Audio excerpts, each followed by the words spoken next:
History is often imagined as a straight road, with milestones that feel inevitable. Yet in truth, it is a fragile path where one gust of chance could throw humanity into a new direction. The Second World War, more than any other conflict, was filled with such fragile moments. Battles that turned on weather, leaders who gambled with millions of lives, secret meetings where maps were redrawn with arrogance. In our reality, Joseph Stalin survived all attempts on his life, ruled his empire through fear until 1953, and left the Soviet Union strong enough to stand against the West for decades. But imagine for a moment that he did not survive. Imagine that in 1944 he fell to an assassin in Red Square. Imagine the empire he built collapsing before 1950. By late 1944, the war in Europe seemed to tilt toward the Allies, but nothing was secure. The Red Army had fought its way back from the brink of annihilation, crushing German forces at Stalingrad and Kursk, advancing westward through the ruins of Eastern Europe. The Western Allies had landed in Normandy and were preparing for the final push toward Germany. Yet behind the appearance of unity, the coalition was fragile. Roosevelt dreamed of building a new global order, anchored by the United Nations. Churchill hoped to preserve what remained of the British Empire. Stalin envisioned a world carved in spheres of influence, with the Soviet Union controlling vast swaths of Europe. All three leaders wanted victory, but their visions of peace clashed as much as their armies fought. Within the Soviet Union, Stalin was both a symbol of defiance and a tyrant. His image towered above the people. His voice on the radio carried the weight of destiny. Yet beneath the cult of personality lay a system of fear. Generals obeyed him, but remembered the purges where comrades had been executed for imagined disloyalty. Party officials flattered him while plotting in whispers. Ordinary citizens revered him in public and cursed him in private. The NKVD, his secret police, ensured that dissent rarely survived. Yet even with all this control, he remained vulnerable. Assassination plots had failed before, but each failure revealed how close history came to turning. Now imagine the morning of November 1944. Moscow prepares for the anniversary of the October Revolution. Banners hang across Red Square. Columns of soldiers march with precision. Tanks roll in thunderous lines. Music swells and Stalin steps onto the reviewing platform. The people cheer. Foreign journalists scribble notes. The world sees the Soviet leader embodying resilience. Yet in this alternate timeline, the crowd also hides a man with a mission. Whether guided by German intelligence, Soviet conspirators, or the invisible hand of Beria himself, the man lifts a weapon and fires. The sound cuts through the music. Stalin stumbles, the cheering turns to gasps, and the voice collapses before his people. For a moment there is chaos. Guards rush forward, soldiers raise their rifles, uncertain whether the shot was part of a larger attack. The crowd surges in panic. Within hours, the news spreads through Moscow. Stalin is dead. The newspapers scramble to print official statements. The radio announces that the leader has been struck down by enemies of the people. Grief and fear ripple through the nation. Some mourn sincerely, others quietly rejoice, but all wonder what comes next. On the front lines, Soviet soldiers hear rumors. Some believe it instantly and rage at the Germans. Others dismiss it as propaganda. Commanders struggle to maintain order. Yet the machinery of war is already in motion. Supplies flow, offensives are planned, armies advance. The momentum of the Red Army cannot be halted overnight. Germany still faces overwhelming pressure, but the loss of Stalin removes the central pillar of the Soviet system. Without his iron hand, the fragile balance of power in the Kremlin trembles. It is here that another figure emerges from the shadows. Lavrenti Beria, the feared head of the NKVD, master of spies and prisons. In our reality, he waited until 1953 to make his move and failed.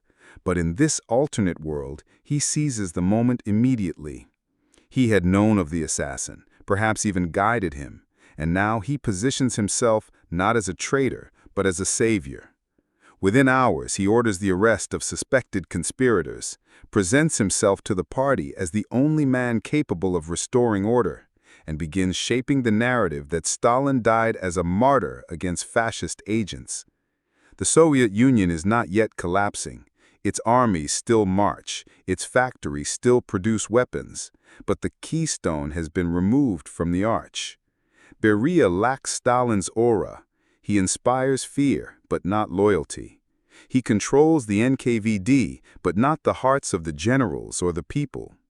Yet through sheer ruthlessness, he consolidates power. Molotov is placed under surveillance. Khrushchev is sidelined.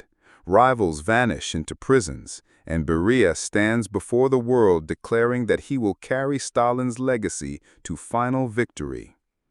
To the Allies, the death of Stalin is both shock and opportunity. Roosevelt, sick and weary, wonders whether the Soviet alliance can survive. Churchill fears that a reckless successor may push communism further into Europe. And across the occupied continent, resistance fighters question whether liberation by the Red Army will mean freedom or new chains. At the upcoming conferences, the West will find itself negotiating not with Uncle Joe, the ally they distrusted yet understood, but with Beria, a man colder and more calculating. By the end of 1944, the war continues, but beneath the surface, the Soviet Union is already changing. Purges return, paranoia spreads, generals begin to doubt their future, party members watch in silence, the people whisper in fear. The Soviet machine still advances toward Berlin, but its foundation trembles, and the question emerges not whether Germany will be defeated, but whether the empire Stalin built can survive the years to come. The death of Stalin at the end of 1944 sends tremors through every corridor of power. In Berlin, Hitler seizes on the event with manic energy, declaring that the Bolshevik beast has been decapitated. Propaganda posters flood the streets, proclaiming that the Red Army will crumble without its master. German soldiers at the front cling to this hope as they dig in against the advancing Soviets.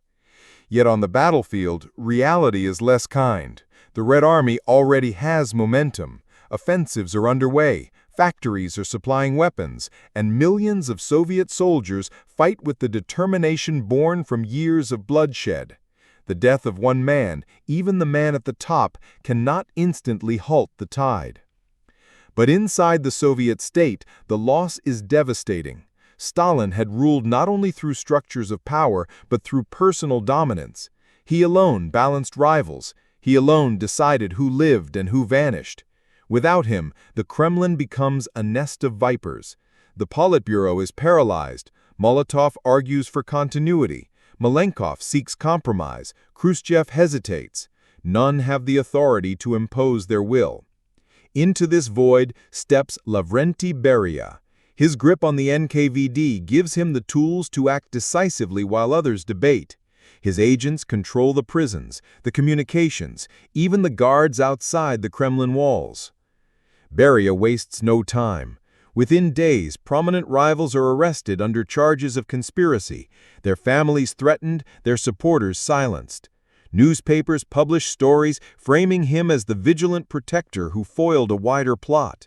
He positions himself as Stalin's most loyal disciple, determined to complete the war and safeguard the motherland.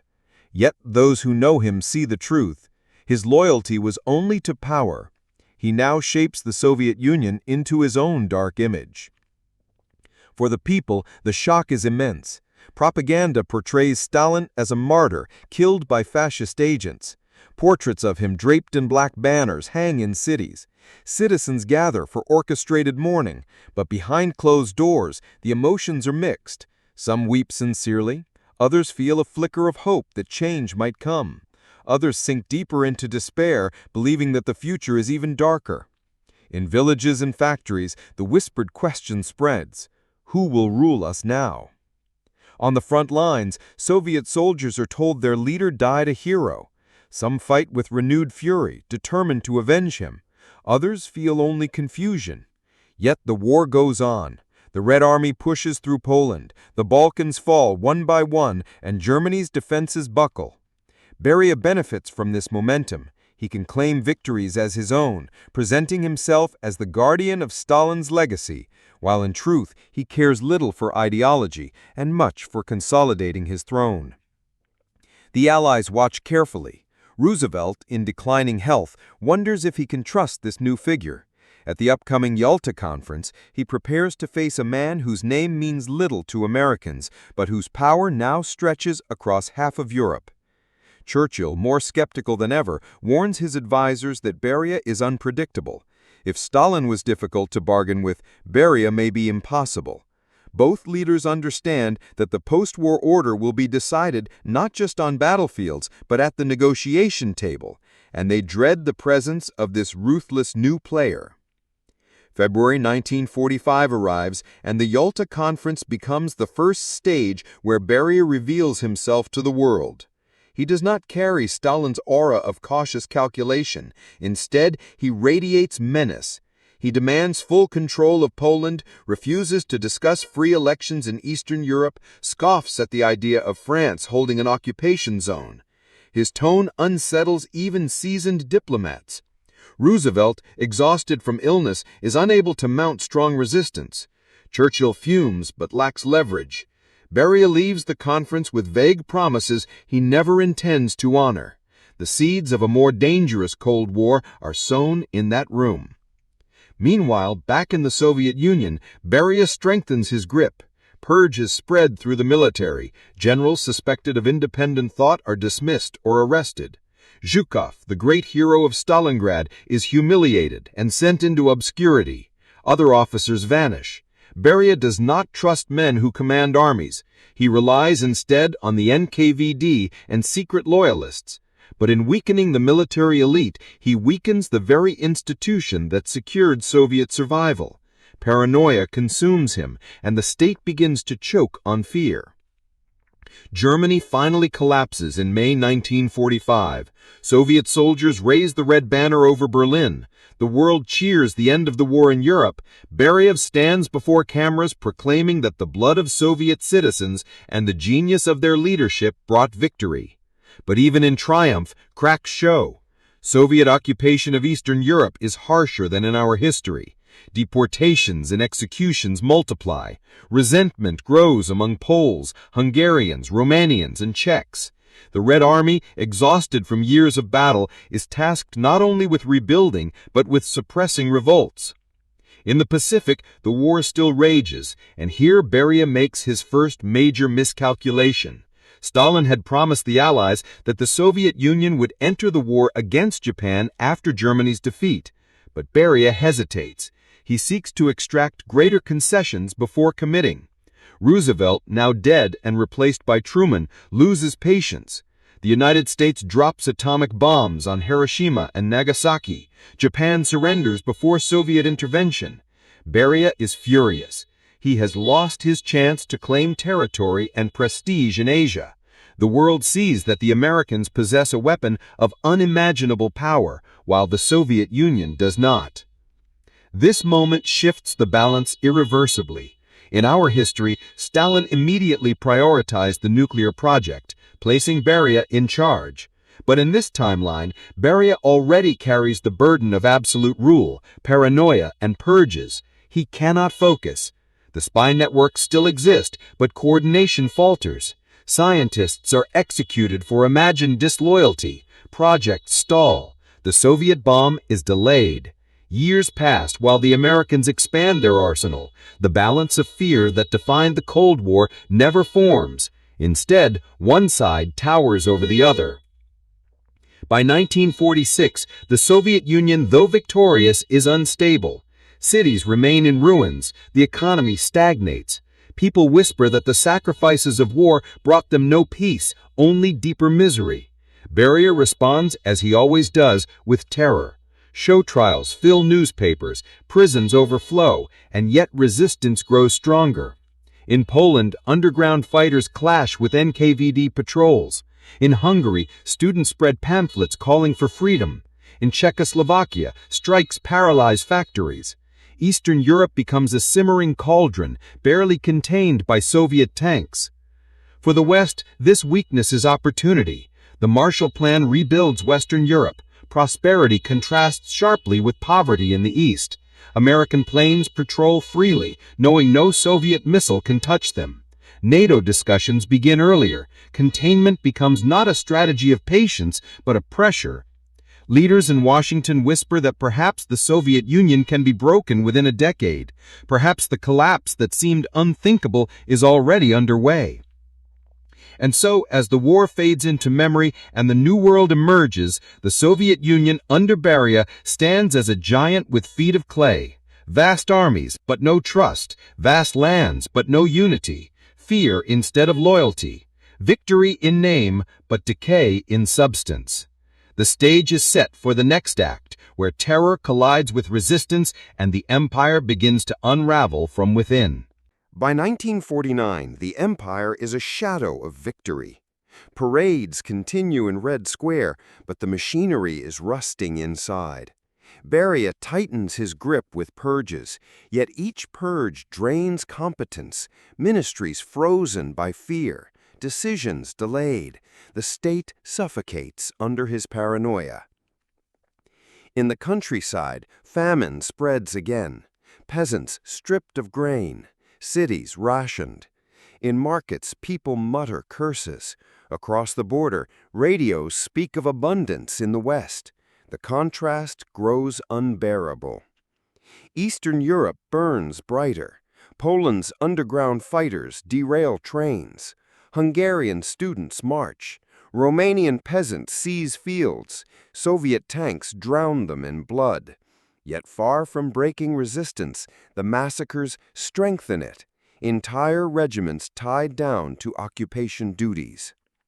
The West responds with boldness. NATO signed earlier. Air bases across Europe. Bombers carrying atomic weapons patrol the skies. The imbalance clear. The Americans hold absolute nuclear dominance. Inside Moscow, the party stirs. Khrushchev and Malenkov whisper. Generals plot revenge for humiliation. Even the NKVD wavers. Beria senses conspiracies everywhere. Arrests rise, but the net tightens around him. The Berlin blockade collapses into humiliation. Allied planes sustain the city.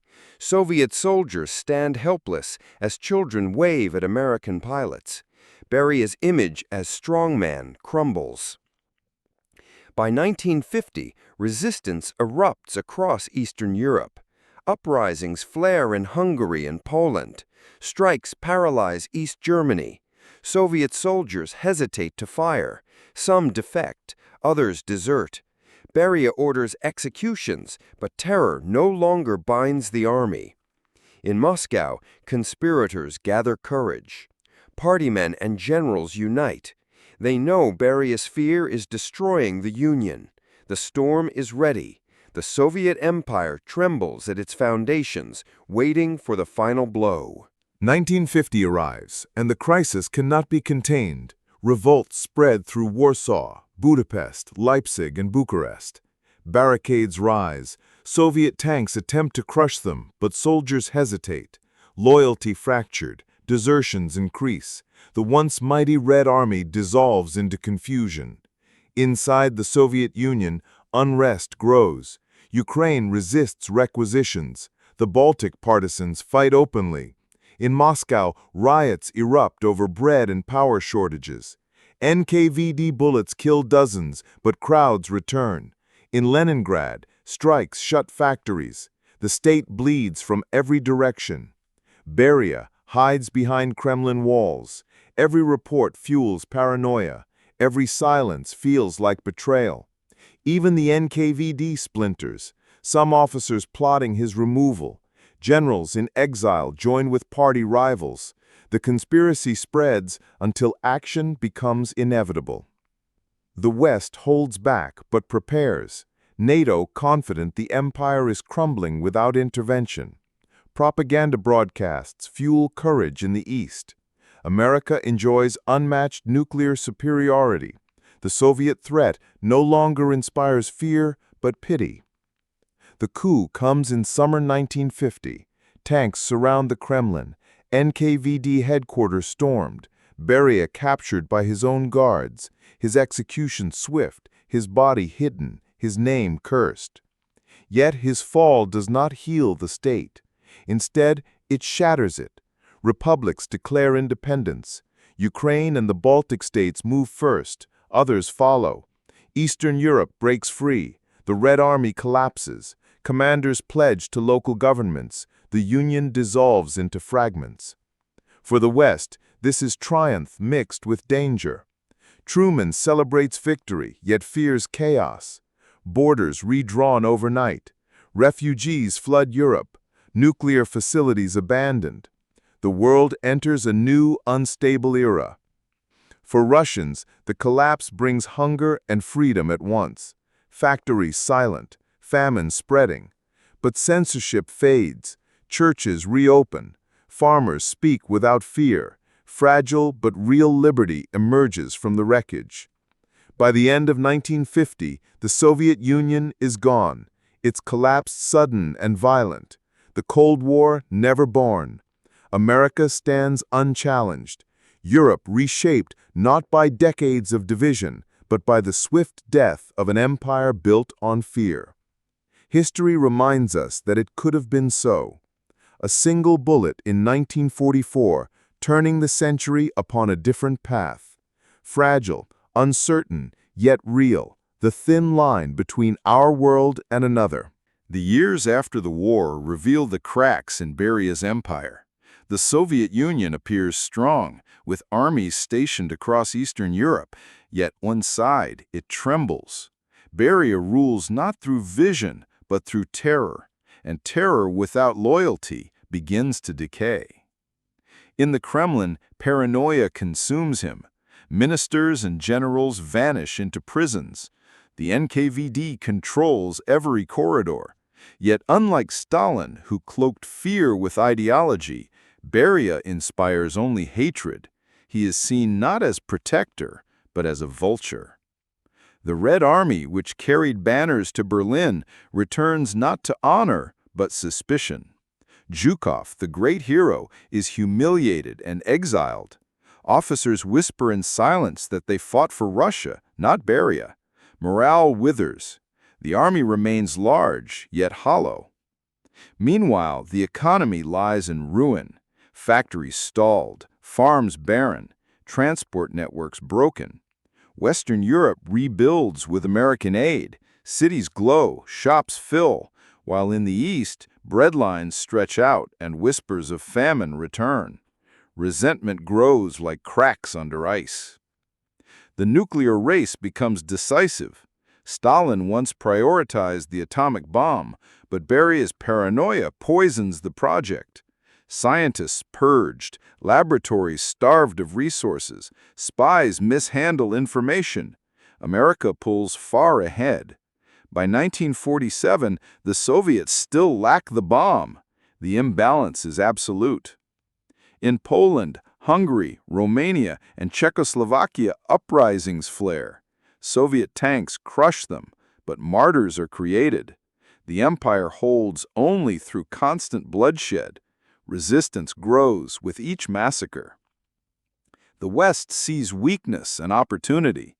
Truman pours resources into NATO early. The Marshall Plan transforms Europe. Radios whisper hope into the East. In Berlin, the airlift humiliates Beria. Allied planes feeding a city while Soviets starve it. Inside the party, rivals whisper. Khrushchev, Malenkov, and generals in exile sense his weakness. Conspiracies form.